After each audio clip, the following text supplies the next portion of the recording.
श्री साई बाबा कृपारू नवम अध्याय आरंभ करने को जाऊँगी। शिरडी विदाय नेबा समय रे बाबांकर आज्ञार पालन एवं अवज्ञा करिवार परिणाम भिक्षावृत्ति एवं ताहार आवश्यकता तारखड़ दंपति अनुभूति। शिरडी विदाय नेबा समय रे जेउ माने बाबांकर आदेश पालन करुथिले सेमाने निरापदरे घर को फेरुथिले एवं जेउ माने उपदेश को अवज्ञा करुथिले सेमानंकु दुर्घटनार सम्मुखीन हेबाकु पड़ुथिला।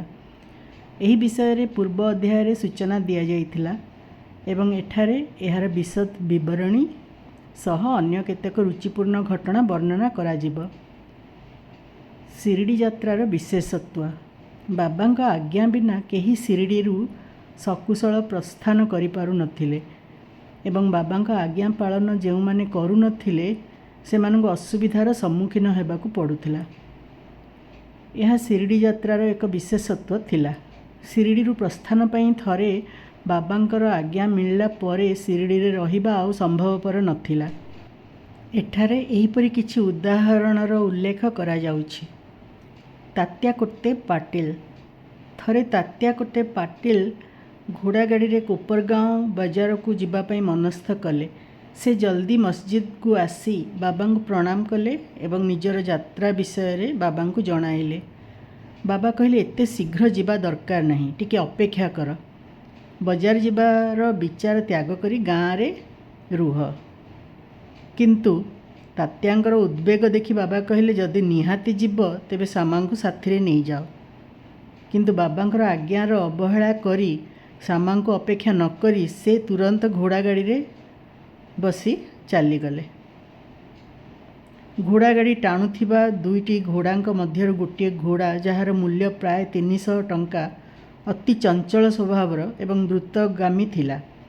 रास्तारे सावल बिहिर ग्राम पार करबा क्षणी से घोड़ाटी अधिक बेगरे दौड़ाकू लगिला। अकस्मात ताहार अंटारे रक्का होईगला एवं से सेहिठारे पड़ीगला। तात्या अधिक आहत नहेले मध्य बाबांकर मातृसुलभ उपदेश को स्मरण कले।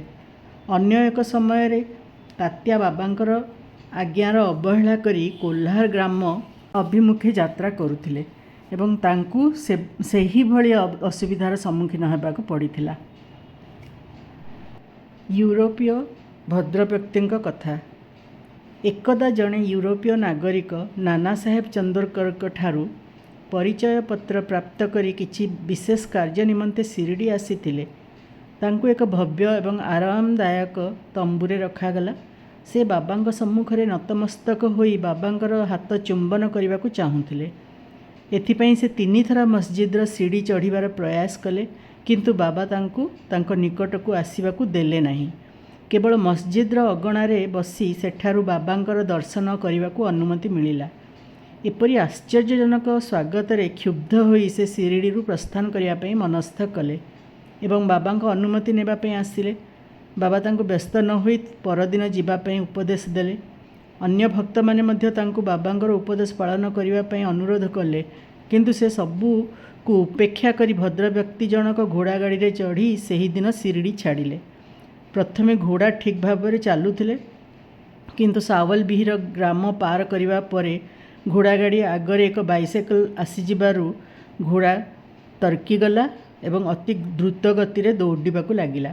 फल घोड़ा गाड़ीटी उल्टी पड़ला एवं से महाशय गाड़ी पड़ी जाई किछि दूर पर्यंत गाड़ी सह घुसाड़ी होई चलीगले। किछि देखणाहारी व्यक्ति तुरंत दौड़ी जाई तांको उद्धार कले, किंतु से अधिक क्षत विक्षत होई जाइथिले एवं तांको कोपरगाँवर डाक्तरखाना रे भर्ती हेबाकू पड़िला। एही घटनारू भक्त मानंकु एही शिक्षा मिली थाए जे बाबांका आदेशर अवज्ञा कले निश्चय दुर्घटनार शिकार हेबाकू पड़ी थाए एवं आज्ञा पालन द्वारा सुरुखुरुरे यात्रा संपन्न होई थाए।